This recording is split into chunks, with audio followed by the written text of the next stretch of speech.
light of the chamber, the child stared up at her reflection, though she could not yet understand what it was.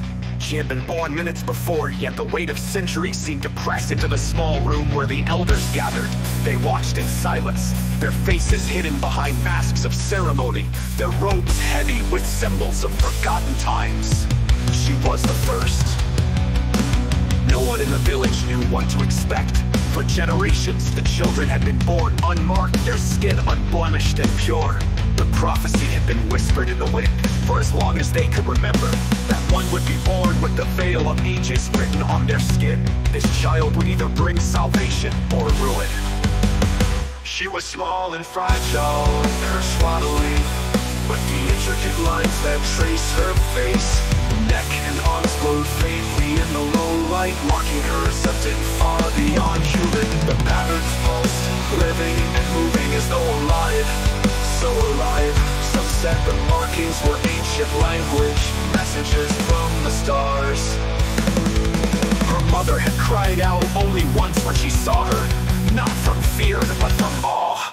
The elders approached the child, their hands trembling as they held ancient scrolls that detailed her arrival. She was to be the key, the child who could bridge the realms between life and something beyond, between the past and the forgotten future. The question remained, was she born to heal a world dying in its own shadows, or to destroy what was left?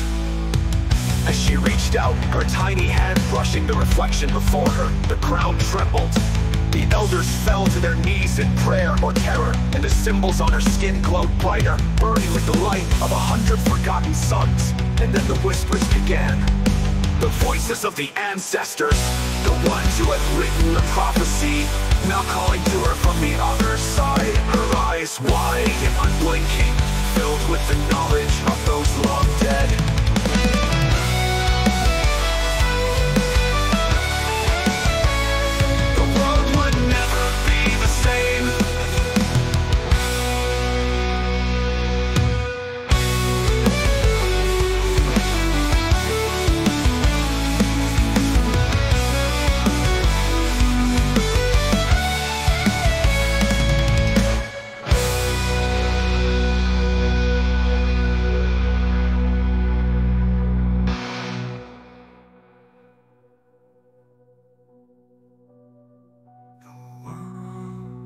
Never be the same.